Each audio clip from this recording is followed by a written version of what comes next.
Welcome everyone for today's study. Spiritism Inspiring Lives. All of us who are here, all of those who may join us through our YouTube, Facebook channel, or even those who also come through the channel of the Baby Fraternidade. As we start this meeting, let's start with our harmonization process. May we start to close our eyes for those who wish to do so, and starting to relax our minds and hearts, focusing within ourselves, disconnecting from the external reality, so that we can feel that we are essentially beings of light, love, and goodness, spirits, immortal beings, created by God with love in order to learn to love ourselves, others, and the Creator. Let's focus on Master Jesus with his light, love, and peace, and ask that your blessings may follow upon every and each one of us here today, ourselves and all of those who may be connected with us on the physical level and on the spiritual reality. As we are united through the blessings of fraternity, brotherhood, and goodness within each one of us, as learners of the natural laws as we all are, and in our hearts expressing our gratitude for these unique and special moments in our existences, which we are blessed and assisted by the spiritual benefactors who are assisting us wherever we are in this moment of enlightenment through learning a bit more. And in that way we start our meeting today. So be it. So welcome once more everyone. Today we carry on our study in English, Spiritism Inspiring Lives. And we have the pleasure to have with us our friend Tanya from Ireland. She is a member of the Spiritist Society of Ireland. And she will be developing the topic today, developing healthy young minds, which is the second part, because she presented the first part in October, and now she is concluding it with the second part. And in that way, Tanya, the Spiritist Psychological Society welcomes you, and I hand it over to you. Thank you very much, and thank you everybody for listening in this evening. Happy New Year to everyone. And effectively, as we know from a Spiritist perspective, that our consciousness is an ever-evolving aspect of our being. It's awakening, it's growing, we're evolving across multiple lifetimes. And one way that we can accelerate this progress is by learning how to improve our mental reflexes and our understanding of the mind. And a wonderful way to achieve that and to support that is by working with children to pass on some ideas and insights that combine the best of current psychological research and neuroscientific research and Spiritist ideas where they overlap and complement each other, so as to learn to develop positive, healthy mental reflexes that in time will become innate, instinctive responses to life, to the situations that we find ourselves in. And so the first part of this talk, as Evanisi said, took place on the 5th of October, and it's on YouTube for anybody who's interested. But just to quickly recap, the talk is going to focus in on a book called The Silent Guides, which is for parents, teachers, and carers of children to help children develop the mind throughout life. The companion book, My Hidden Chimp, is a book for children, and Silent Guides is the book for the adults in the child's life. So in the book, The Silent Guides, Professor Steve Peters, a UK psychiatrist and sports coach, has outlined 10 healthy habits to develop. The first 4 are covered in the first talk. and we'll pick up where we left off in October. But just quickly before that, I wanted to recap the theory that he developed around the structure of the mind, which is like an elegant simplification of neuroscientific research that's described in detail in a book called The Chimp Paradox. And it explains how the mind has three systems that interconnect and influence each other. So first is the chimp, which is the rational, logical, conscious part of our mind. It thinks in terms of current situations and knowledge. This is what he terms the real us. Secondly is the chimp, which is very reactive, emotional, and impulsive. Rather than thinking things through, it reacts rapidly to situations and can, and often does, unfortunately, override the human. It's like our unconscious, the inner child. It's instinctive and it operates to survive. And then thirdly, there is what he terms the computer, which is a store of memories, a memory bank of beliefs and experiences that reminds the chimp and the human of previous experiences and knowledge. And it can be programmed just like a computer can to think and behave in certain ways. So it's full of learned behaviors and beliefs that come from prior experiences or from our family, from the culture that we grew up in. And I think we can add from a Spiritist perspective, this could also include beliefs and reactions that we bring from previous lifetimes. And so the aim is to learn to tidy up and maintain the computer by, for example, updating our beliefs to help manage the mind in better and better ways. So ideally, we want the human to be cleaning up the computer and loading up beliefs that are in line with our current understanding of life, installing belief systems that are healthy and rational so that when the chimp gets triggered, that those underlying new beliefs start to kick in and help us to manage the chimp in a better way.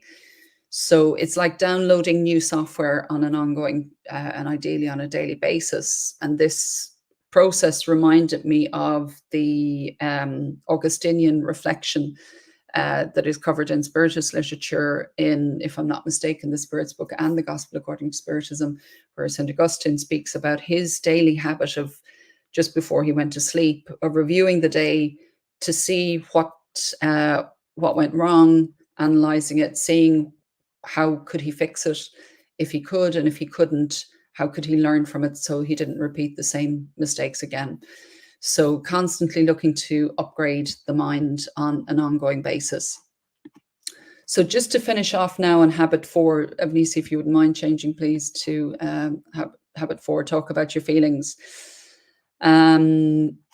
We left off where I started to talk about research in Iceland, where there in the early mid-90s were significant issues around antisocial behavior amongst teenagers and very high levels of drug and alcohol abuse, amongst the worst in Europe, in the top 3 worst in Europe. And Iceland went looking internationally for research and examples of best practice that they could then bring back to their own country to improve things. And what they found was that children who were taking to drugs and alcohol were looking for a high, or they were looking to self-soothe, to soothe things like social anxiety. So one of the two extremes. And so a US psychologist and academic worked with them because he had looked into natural ways of achieving the same end, and effectively looking at sports as being a way of achieving natural highs, and looking at cultural pursuits like music, drama, the arts as ways of sort of soothing and kicking in the parasympathetic nervous system to soothe and calm the teenager. And so they did a very wide-ranging survey back in the mid-90s, and they found that protective factors for children were if they spent a lot of time with their family during the week, if they were involved in sports or other extracurricular activities more than 4 times a week, if they were not allowed out past 10 in the wintertime past midnight in summertime, that there were clear boundaries in place. And also other things like, not having unsupervised parties. They were significantly less likely to abuse drugs and alcohol. And so as a result, the government invested significantly in infrastructure for sports, culture, the arts, music. They would give a leisure card. They gave a leisure card of worth about €250 per child. They invested in professionalization of coaching so that they would get, really high standard coaching. And they also provided training to parents around the importance of having supervised parties for their kids, the importance of getting to know their children's friends and basically looking out for them. And there was a whole sea change effectively. And what was extraordinary is the results that came from it. So they saw within 15 to 18 years, they saw a drop of 86% in alcohol misuse. They saw a 60% drop in drug misuse, a 90% drop in daily smoking. And they also saw a drop in antisocial behavior and crime, a drop in bullying. But they also saw an improvement in educational attainment. They also saw improvements in the standard of music. And so Iceland started to really outperform in terms of musicians, even down to the extraordinary fact that in the Euros of 2016 in soccer, Iceland actually beat England, the home of football, the home of soccer, in the Euro 2016 last 16, which was extraordinary for a country of 373,000 people compared to a country of 60 million. So it's not about being competitive, but it is to show the unexpected benefits of investing in the young people, the incredible benefits that they saw in improved behaviors and the flourishing of these young people, and the improvements that came into mental and physical health. And elements of this reminded me of the work of, or the writings of Joanna de Angelis in the book Family Constellations, where she talks about the importance of ring fencing protected time with the child to develop closer relationships with the children, so that there's a habit of talking things through, of parents and children becoming at ease to talk about their day-to-day, what's happened in their day-to-day, to talk about their feelings, and to really get to know what's going on in the lives of their children, and to be there for them when challenges in life naturally arise, in the teenage years in particular.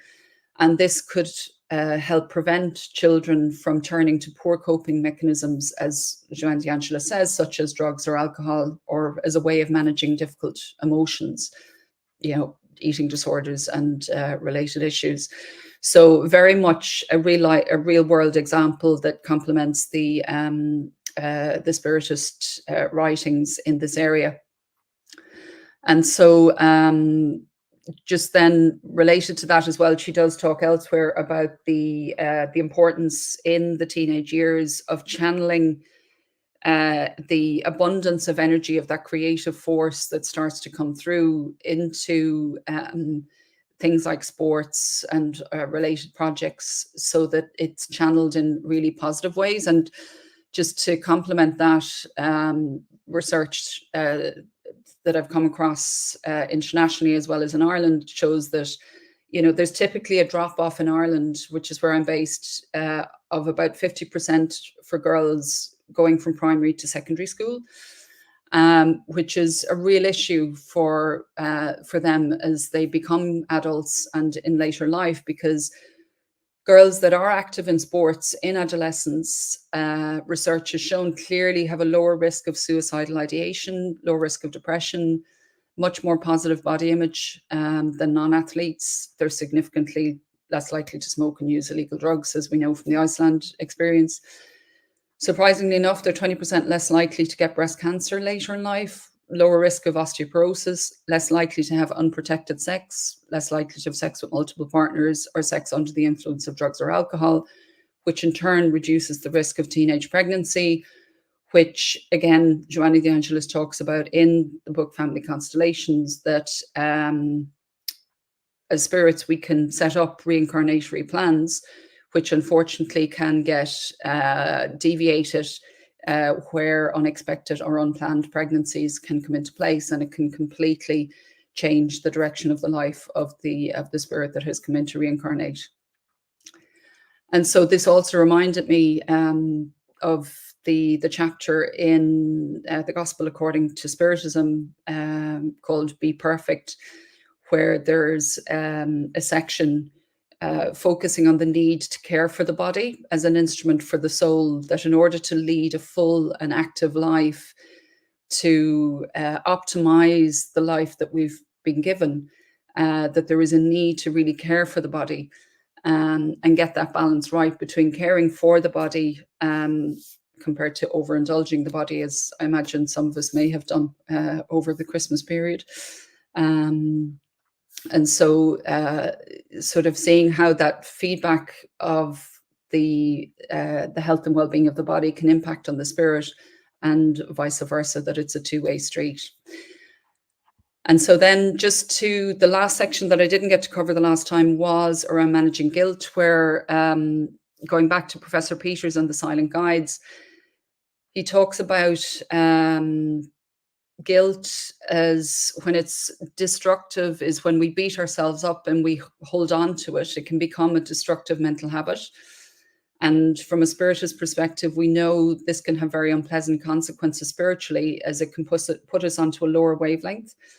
Energetically, it can put us into a situation where we open doors to spirits also on a lower wavelength, who in some cases may wish to harm or hinder our progress due to issues that we may have had with them in the past. And so guilt, if we hold on to it, can become a source of poor self-esteem and depression. The positive purpose of guilt is to alert us to the fact that we've done something wrong, or that we could have prevented something, or we've been negligent. So it has a positive purpose to alert us to take action. But when we hold on to it, it becomes an issue. And so he says, Professor Peters says, to manage guilt, firstly, we should accept and appreciate and teach the child to accept and appreciate that we all make mistakes from time to time. So basically, without saying humility, he's talking about humility, that the chimp in the child may have hijacked them, for example. And so habit number 2 in the 10 habits is saying sorry. And he goes through that in a detailed way. And so again, teaching the child to apologize where possible, and if possible, do something kind to compensate for what they've done or what they failed to do. And if they can't do anything, then turn it into a lesson and learn to do differently in the future. So normalizing mistakes so that the child realizes that others make mistakes. And so it's okay that at times they will make mistakes, and to learn to forgive themselves from a young age, and teaching them to make amends so that they can release themselves of those feelings of guilt and then learn from the experience so that they do differently the next time. And that will be invaluable for their future well-being, spiritually as well as psychologically and emotionally. And so in summary, to recap this habit, he says, talking things through helps us gain perspective and helps to stabilize the mind, that it's important for children to learn to identify and express their feelings. So developing emotional literacy from as young an age as appropriate, then helping them rationalize what happened, ring fencing talking time to build a strong bond with the child. And guilt is positive when it alerts us to our mistakes, and then take action to fix it or learn from it, or both. And so moving on, please, Evanisi, to habit 5, learning how to ask for help. So again, this is, I think, very much another element of humility, which can be very challenging for many of us, as often it can be felt to be a weakness. But in fact, as Professor Peters underlines, it's a strength when we learn, firstly, when it's best to ask for help, and secondly, what type of help to ask for. because asking for help is a great way for us to learn. Undoubtedly, it's good to help children learn to become independent, he says, so they can develop problem-solving skills and not become too dependent on others, not become too passive or inactive. But it's also good to learn to work as a team and to learn from others. So firstly, helping children learn to recognize when they need help, and secondly, what type of help to ask for. And then he describes a whole range of different types of help to ask for. So it could be looking for a sounding board for somebody to discuss things through with, looking for somebody to show them what to do, looking for information, looking for support, looking for an opinion, or even if things get too tricky, learning how to ask somebody else to take over, a teacher, an adult, or an older child. What's not on his list, obviously, is what's on the slide here, or at least I've tried to capture on the slide, which is prayer. And so I'll come on to that in a moment, but that's an additional resource to start training the mind of the child, for those that do have a spiritual belief system, to ingrain in the child that reflex when difficulties come, to connect through prayer to the higher realms, their spirit guide, God, however they choose to reference it. And so back to Professor Peters, he says the adult needs to help program the child's computer with appropriate beliefs to help convince them that sometimes it's good to ask for help. Helpful beliefs he gives for as examples to download into the computer. Remember, that's that memory bank of helpful autopilots, as he calls them, helpful beliefs that are constructive and that will support the chimp to think in healthy ways. So one is trying things out is good, but it's okay to ask for help. Smart people ask for help so they can learn from others. It isn't clever to reinvent the wheel. And some of us sometimes probably have tried to do it. Sometimes we can't do something simply because we haven't learned it yet, and that's okay. Other people can give us great ideas and great perspective, so it can enrich our thinking. Sometimes we can avoid mistakes if we ask others for advice. And again, another one that I think is incredibly valid is sharing a task can make it much more manageable and even more enjoyable. So doing housework or doing the Christmas dinner for those that do it, by doing it with others as part of a team, it can actually lighten the load and make it an excuse to have social time that's constructive with people.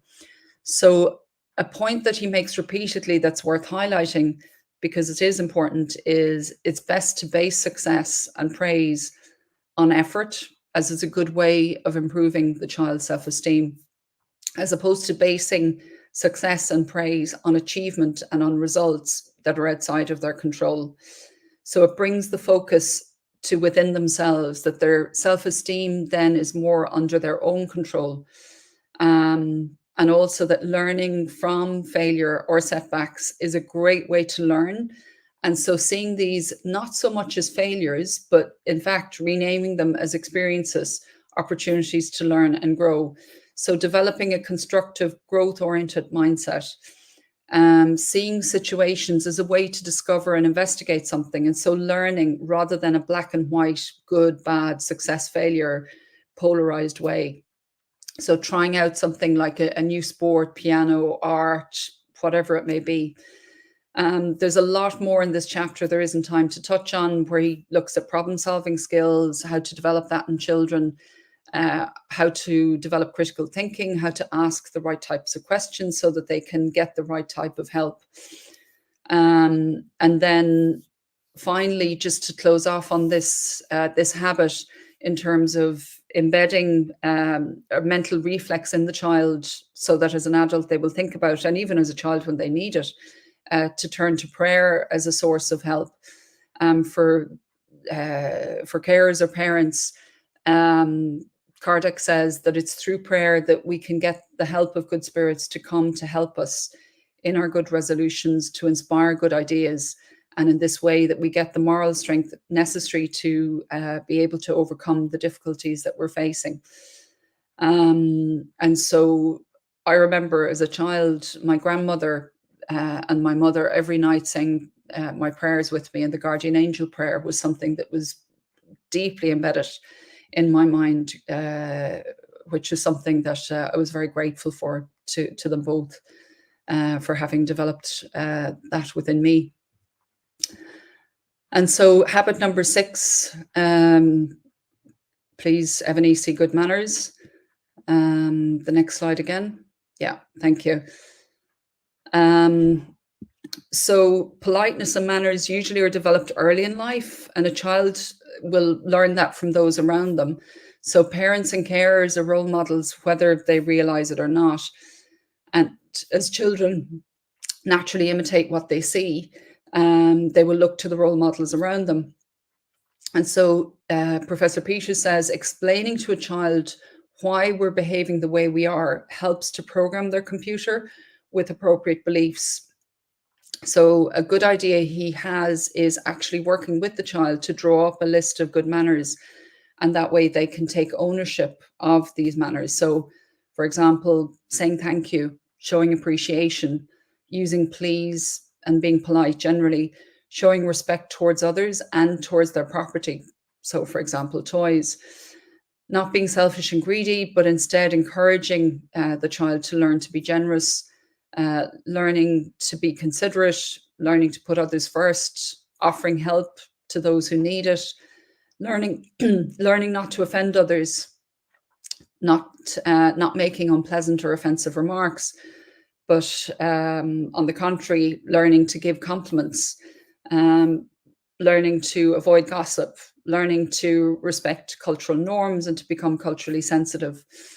And so just to look a little deeper into that, so appreciation is important for all of us, because we usually tend to take for granted what we have and who we have in our lives.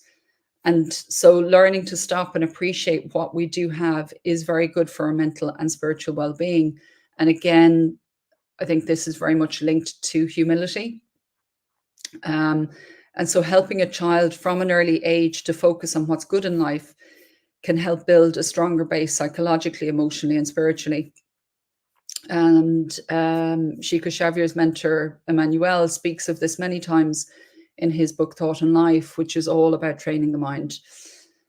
And so appreciation is, Professor Peters speaks about how appreciation is really good for relationships when others feel more appreciated. And in an environment where people do feel appreciated and not taken for granted, any issues that arise can be dealt with much more easily, as the base is strong and positive. And so helping a child develop good manners gives them a set of learned behaviors that will generally lead to positive reactions from others and help them build a better sense of security in themselves. Whereas the opposite, being rude, is disrespectful. It ruins relationships, he says. Being considerate strengthens them. Rude behavior leads to negative outcomes and will lead on to anxiety in the child and can lead to sadness and pain in the one who is rude. And children who are rude, he says, tend to lack confidence and are defensive. And since children generally prefer to be praised rather than to be told off or given out to, he makes a really valid point, I think, that children who are rude don't usually intend to be.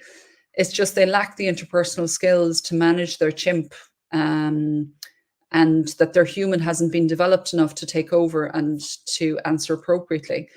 Obviously, this is as true for an adult as it is for a child. So we all inherit what we've developed across multiple lifetimes. Obviously, that's the Spiritist perspective. That's not Professor Peters. And so he suggests that it's best to talk things through with the child after things have calmed down, not when there's an emotional outburst, because the child will be much more receptive. And in fact, he says, ideally, talk to the child before anything happens to preempt any challenging behaviors. So, for example, talking about going to bed at a certain time, talking through in advance with the child the reasons why it makes sense. So they need sleep, otherwise they're going to be tired, they'll be cranky the following day, it'll affect their learning at school, the teacher will be annoyed with them, and it'll lead to a whole vicious circle. Or leaving a playground at a certain time, or leaving the beach, or leaving a party, talking it through in advance with the child, explaining the consequences of behaving well and explaining the consequences of behaving badly to help them understand. So again, coming back to programming the computer. And so this is something that needs to be done repeatedly, as it may be reprogramming a very deeply rooted belief system that is quite different from before. And so if we could now move on to habit 7, please. Yeah, thank you. Try new things. So encouraging a child to try out new things and praising them for trying as opposed to achieving can be good for their self-confidence when they're applauded for trying. And an important thought that Professor Peters highlights is for the parent or adult to not lose sight of why they're encouraging a child to start something new. So, for example, starting a sport because it's healthy, it's good to learn how to be part of a team, it's good to learn self-discipline, it's good to learn how to deal with setbacks. You know, sometimes we'll win, sometimes we'll lose. But remembering why the decision was made to get involved in it in the first place, because sometimes these goals can get forgotten as winning can end up becoming the new goal, particularly for the adults. So another example could be to try out new food, for example, vegetables, which is often a struggle with kids. Explaining to the child why it's good for them helps upload into the computer a range of healthy beliefs. So, for example, spinach will help them to be stronger. I'll show my age that when I was a kid, it was all about spinach and Popeye and how it put iron into his muscles. So, you know, cartoons trying to download the belief that spinach is good for you, that it gives you strength, which it does. And so another point he makes is growing food at home or in school is also a great way of breaking down resistance to healthy eating and of building in positive, healthy habits for life that will impact not just on physical health, but also on mental health. And supporting kids generally to try out new things, to help them to build the confidence to take on new things, to develop independence and autonomy. And to address any blocks that may show up around trying new things. So they may come with fear of failure, which may come from the past, spiritually speaking. They may have low confidence and self-esteem. They may have unrealistic, perfectionistic tendencies and excessive worries. And so often children will worry about what other people think. And so asking them to imagine being on a desert island where nobody can see the results, and then asking, would they then be afraid to try things out? So basically trying to develop the program in the child's computer to reprogram whatever beliefs there may be from the past in the unconscious of that spirit. And so he goes on to say how parents and adults' opinions and approval are hugely, hugely important for a child. And this is a real opportunity to praise them for trying their best, for having the courage to give something a go. Winning and achieving, yeah, it's great to have. But ultimately, the true measure of success is, did we do our best? Because sometimes we can win, but we didn't do our best. And sometimes we can lose, but we know we've excelled. We've done the very best we've ever done. We've done a personal best. And so children need approval and support to accept failure and see it in a much more constructive way, seeing it as a learning experience, because unfortunately our culture for now is still very success results oriented. And so shifting their unconscious thinking into it's about learning and growth and progress, and teaching them to value themselves, to love themselves and appreciate and like themselves for who they are, is doing them a massive favor as future adults, so that they don't base their self-worth and self-esteem on what they achieve, but on who they are and their value and values as a spiritual being. So teaching them to enjoy achievements, but value themselves beyond that, as they continue on their path of growth. And so he gave what I thought was an interesting take on perfectionism, which can be a real obstacle for those with sensitive mediumship. That the chimp has the view that success is perfection, and anything less than perfection is failure, which is completely unrealistic, and inevitably will lead to anger, frustration, feeling upset despite the best efforts that we've made. And so his advice is harness the chimp's drive for perfection, but then switch into human mode that accepts when we've done our best and couldn't have done any more than that, and value that and feel proud of having done our best. So not ignoring that drive, but kind of rerouting it and controlling it into a healthier mode. And so finally, he makes the point, reassurance, encouragement, and praise can really help a child to internalize that way of thinking, so that they bring that voice into their adulthood and will be more courageous in trying out new things, such as, taking on a new job, moving country, giving a talk in public. For a lot of people, public speaking is a huge issue. And so it just got me thinking about, at the heart of Spiritism is the principle that we are eternal beings, born and reborn into multiple lifetimes to learn, to grow, to progress through each new lifetime, through each experience. And so being open to trying out new things is central to that. And so being discerning in our choices, yes, for sure, being discerning, but trying out where we do rationalize that this could be positive for our personal and spiritual development, that it is entirely consistent with this habit number 7. And so developing a mindset that embraces change, that embraces new experiences, is a healthy way of being and can help us to grow. So entirely consistent with the law of progress, where we're born to learn and evolve in all sorts of directions. And so if we could move on to habit number 8, please, Evanisi. To accept that no means no, as we see these two very good twins climbing into, thank you. We see these two twins climbing into their cots. And so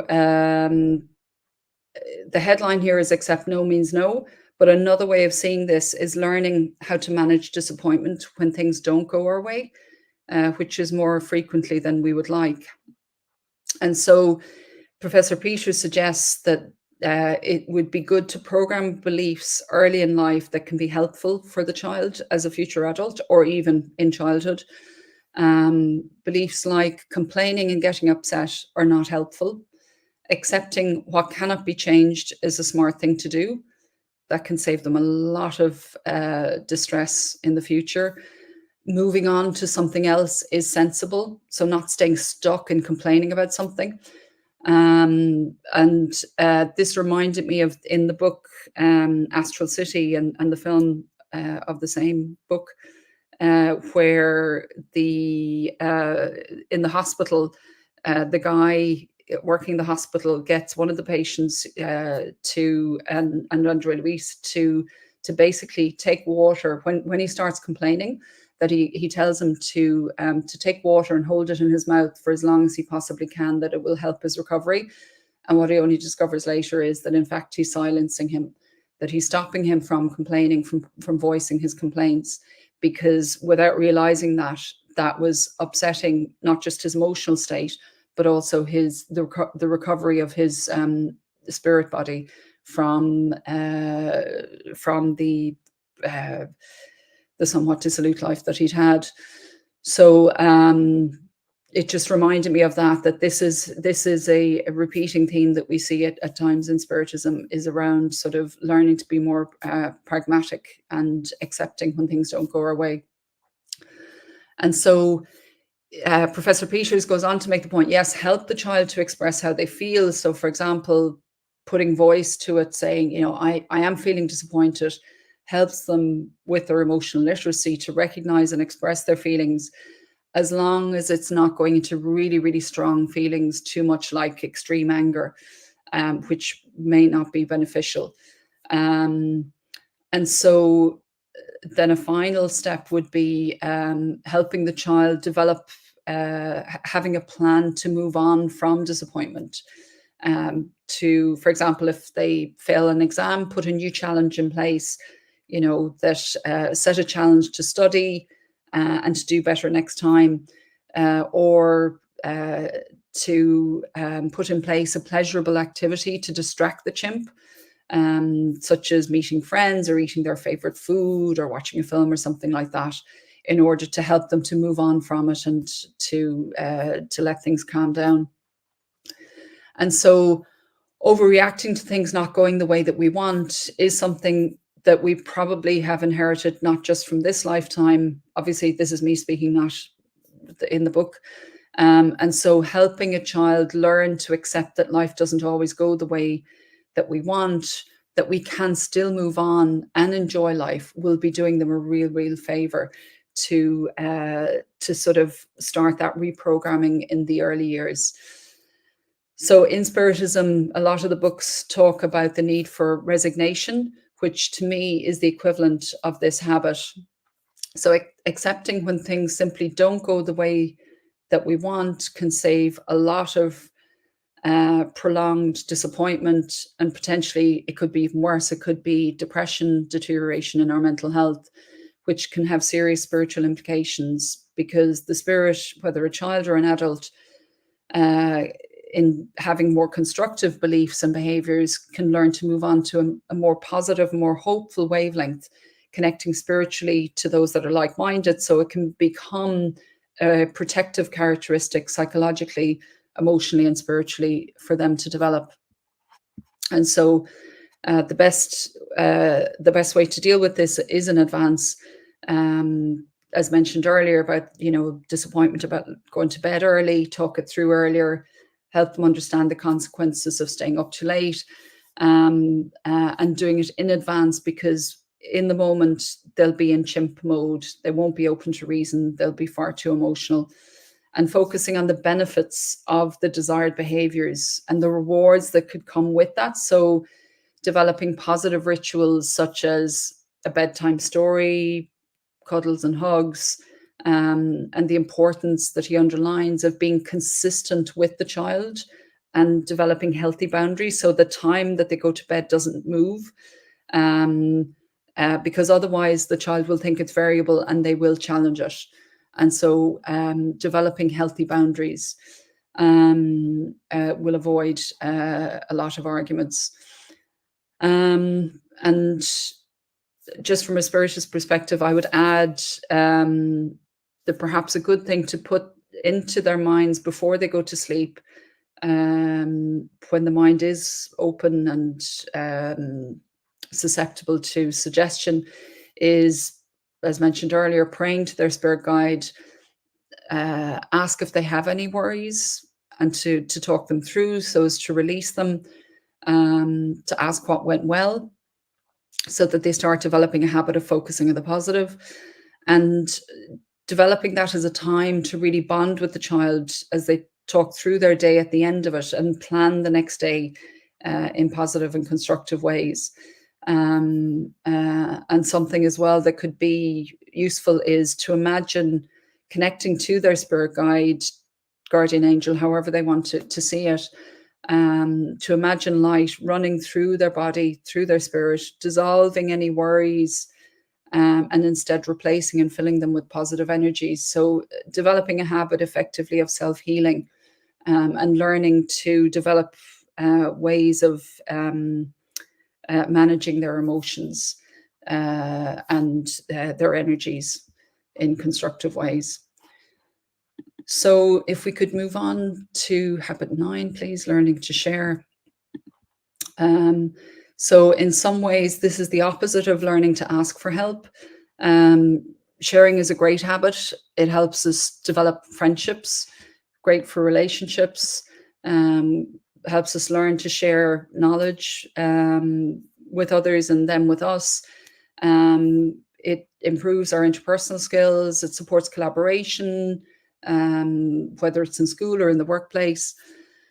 And he talks about how between the age of 9 to 11, children place much more emphasis on friendships, whereas before the focus is very much in the family. And as they move more into the friendship space, that can bring worries about being accepted and being popular with their peers.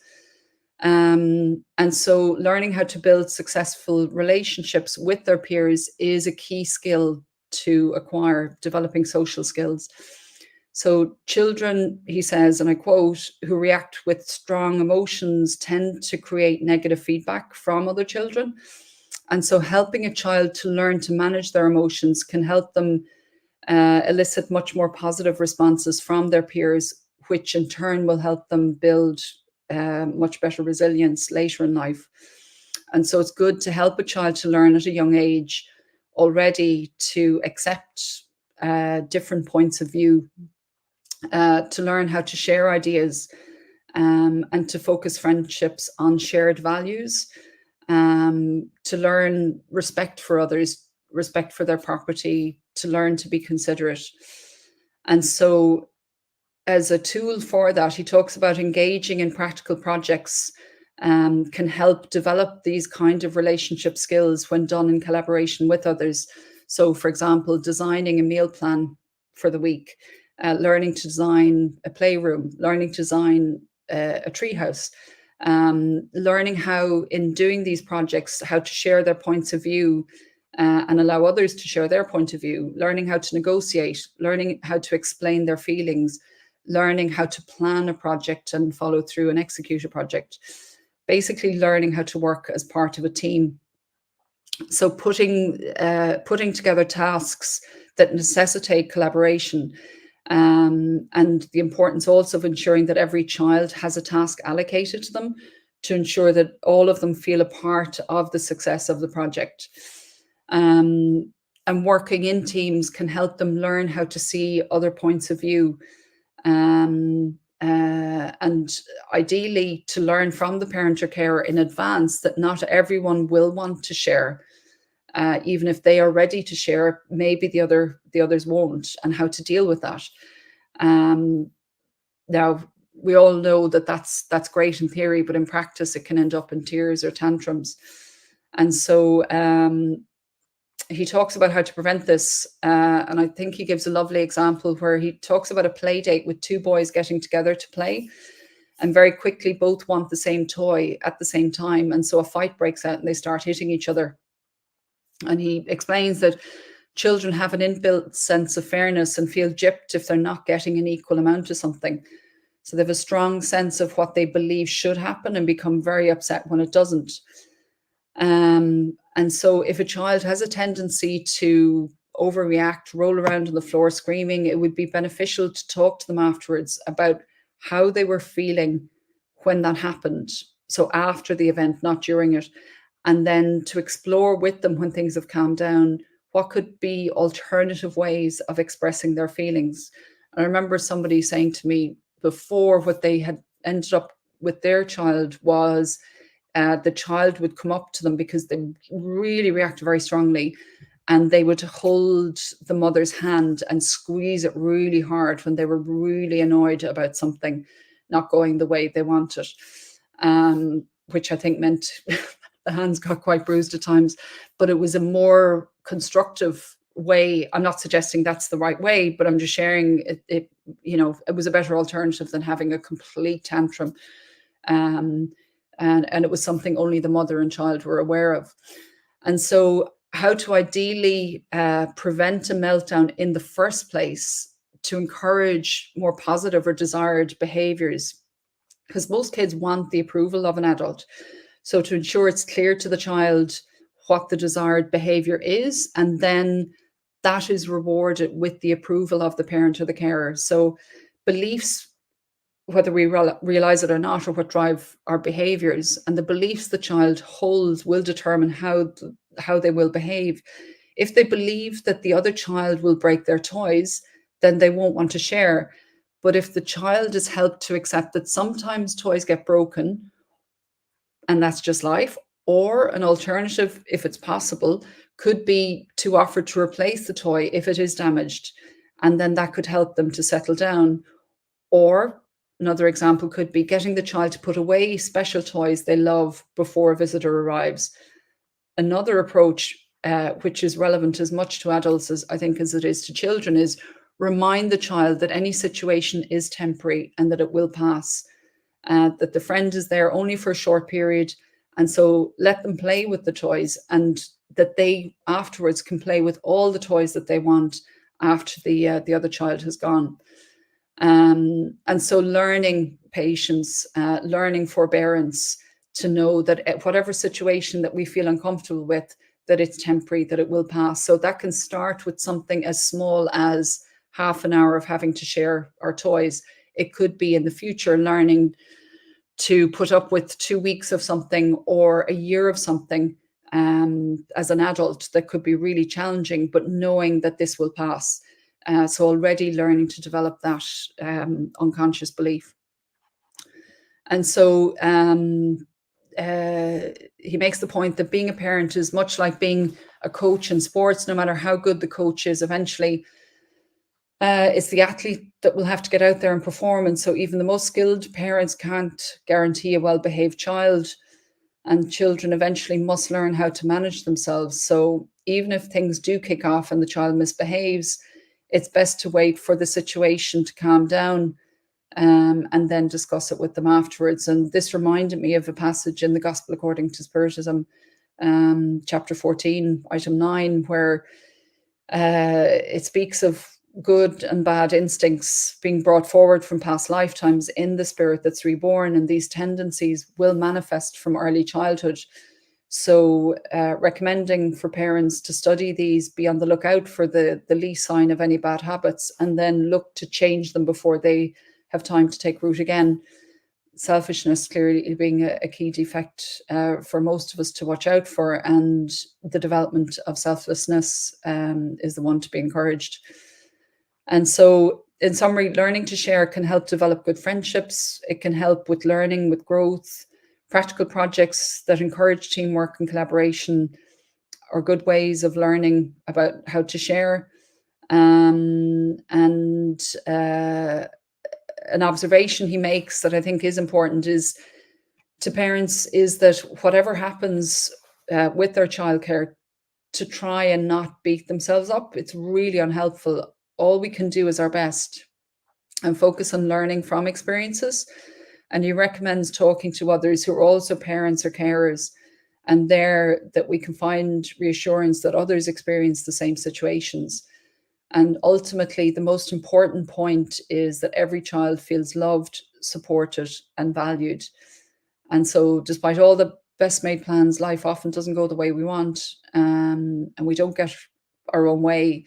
Circumstances, unforeseen, or unconscious, our chimp's reaction can sabotage the best made plans. And so that's a time to remind the child and ourselves that the situation is time limited and that it will end. And so now we come to habit number 10. Evanisi, please, thanks. So do what you have to do.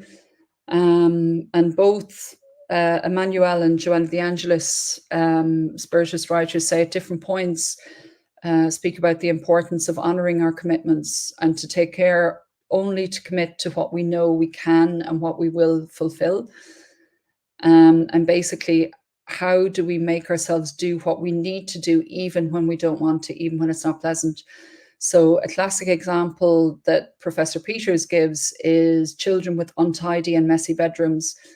Realistically, many, if not most people, can be untidy as kids and teenagers. And he makes an interesting point, or I thought it was interesting, it was new to me, that many young people find it difficult to manage their feelings. That can lead to unhelpful behaviors such as procrastination and the avoidance of unpleasant activities. So that it's managing, learning how to manage our feelings and override the feelings. So avoiding doing something that needs to be done is a way of us showing that we have an inability to manage our feelings. And these types of feelings are based in the chimp brain, so the primal brain. And so it's a question of recognizing this and learning to manage the chimp so that the chimp doesn't decide our behavior, and that a habit,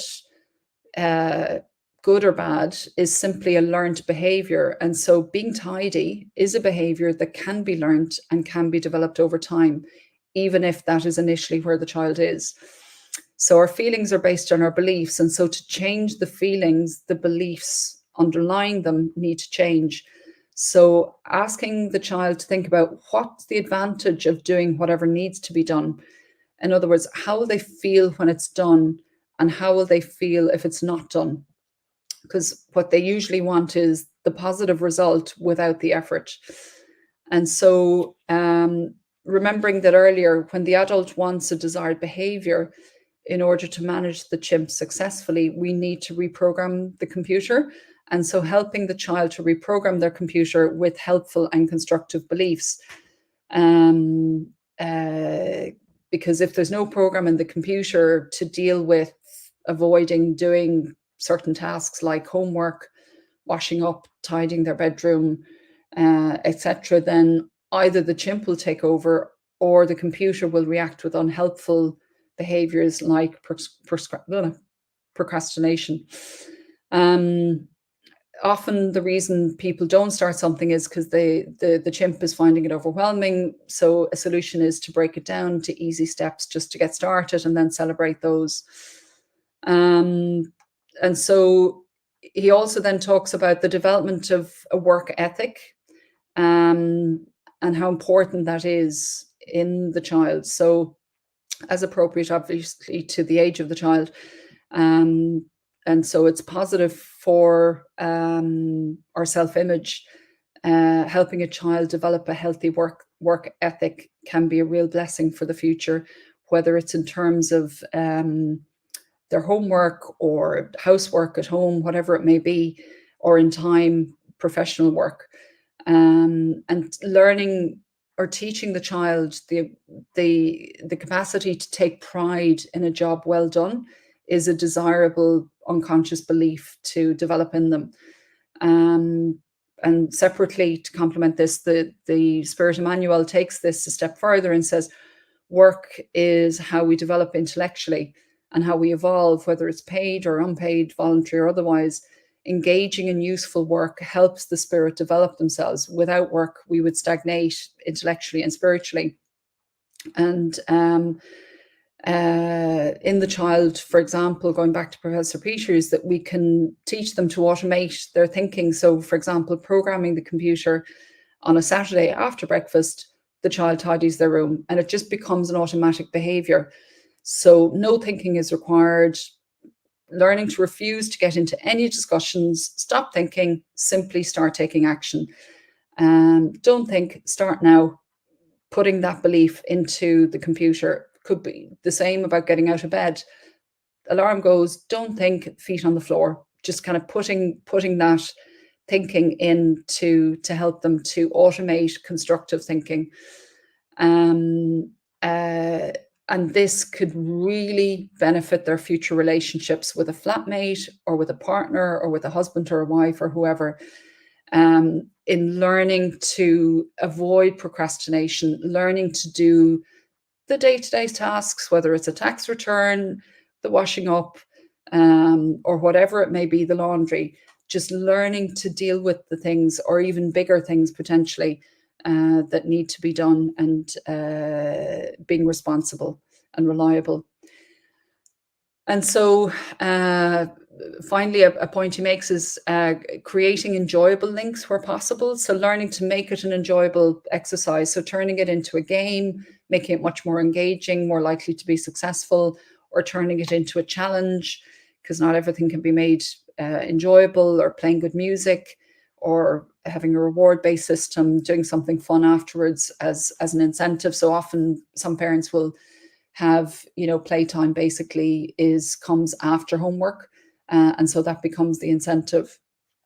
And so he gets into a number of other things, but in summary, because conscious of time, he says, be realistic with regard to what to expect from the child. The beliefs underpin feelings, so changing the feelings, we need to change the beliefs and the actions so that the feelings in turn finally will change. Helping the child to develop a healthy work ethic will be doing them a massive favor down the line. The importance of programming the computer, and this is emphasized frequently in Spiritist teachings, to learn to develop new positive behaviors when we can spot that there are certain things like overreacting or being selfish or avoiding helping at home, to start reprogramming the mind of the child and helping them learn to shift from moaning and complaining to a much more constructive and solution-focused approach, and ideally looking for the good or the opportunity in every situation. And a lovely example that came to mind there is in the film Mary Poppins, where there's a lovely song about a spoonful of sugar helps the medicine go down, where she's teaching the children how to tidy up the bedroom with the help of some birds. And it's a lovely, I think, example effectively of this habit in action through a Disney film. And I'd urge any parent or carer to revisit that. So just to close, I've just added in, and on a final slide, these last 3 things to add in.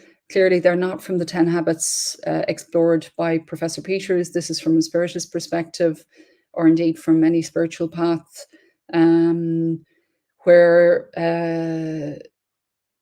basically parents have a great opportunity to help children to develop a strong resource for themselves for the future when they're adults. Or in the words of Emmanuel in the book Thought and Life, he talks about accentuating our trust, our faith, our belief, our trust in what is good, developing a positive inner certainty, a strong belief in goodness, and will better reflect that good in our own lives. We now know about and believe in the existence of electricity, but we still need a wire to connect a light bulb to the source of electricity, to the grid, to access that power. Likewise, as he says in the book Thought and Life, it's through our thoughts that we can connect, and prayer is the most obvious way to do that. So embedding that faith, that belief in the mind of the child, for those of us who do have that spiritual belief, can be doing them a massive favor. Secondly, teaching the child to forgive, as Emmanuel says, like a river washes away the mud that's thrown into it. Helping a child learn to forgive now so that it can detox and heal its own mind, so that it doesn't bring conflicts or disturbances into the following day, is doing them a major favor. And then thirdly, he finishes with, let us look for the good in people, in things and situations that cross our path in our day-to-day activities. So learning to focus on the positive. And by doing so, we'll have the mirror of our mind, as he says, turned towards what is good in life. And so that's what will imprint on our minds and the minds of the children that we may be responsible for. So embedding healthy, positive ideas and images that will help build a more stable, healthier, happier mind, and a mind that will more easily connect with like-minded people who think alike. So at the end of the day, or at meal times, helping a child to focus their minds on what is good until it becomes a reflex, an automatic inbuilt habit to discuss the good things that happen during the day, and to look for the good in the challenging situations that happened, and to be understanding towards those who may be challenging us in our lives. That would be an amazing gift to give a child, to help them move up to a higher frequency, more easily connect with their spirit guides, and then they would be much more likely to succeed spiritually in the life, the new life that they're starting out on. And so those three, again, just are additions that I've put in from Spiritist Teachings. So thank you, Ebenezer, for the flow of the slides. Thank you very much for facilitating this study for all of us tonight. And I would kindly ask if it's possible for you to finish our meeting here with a prayer. Would that be possible? Sure. Yes, yeah. Please. Thank you.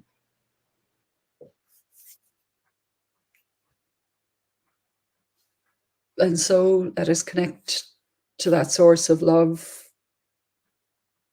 the parent of us all,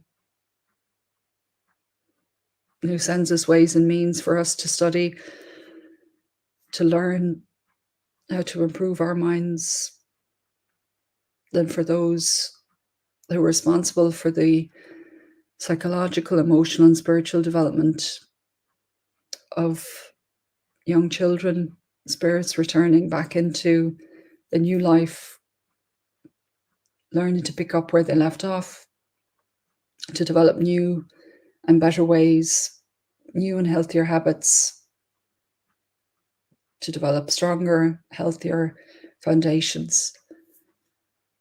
We pray for your love to support parents, carers, aunts, uncles, to inspire each and every one of us who in some way touch the lives of a child to be the best that we can be, to be the best role models that we can be, to be understanding, compassionate, and humble, knowing that we too make mistakes, to be as emotionally available as we can, so that when they are in need, that they can safely turn for support, for love, and for guidance as appropriate. Inspire parents on how to access the resources that can help them to succeed in the role that they have embraced. Inspire teachers and all those who surround the children to continuously learn and grow and evolve approaches so that they can help support the evolution of thinking of the children in their care. Inspire healthier and more positive content across the various media channels, books, music, that can be supportive in building happier and healthier minds, exploring positive role models based on true values, values that are of the spirit, of the soul, of good qualities, and to see through the illusion of the material world through the values of what endures, of what truly matters.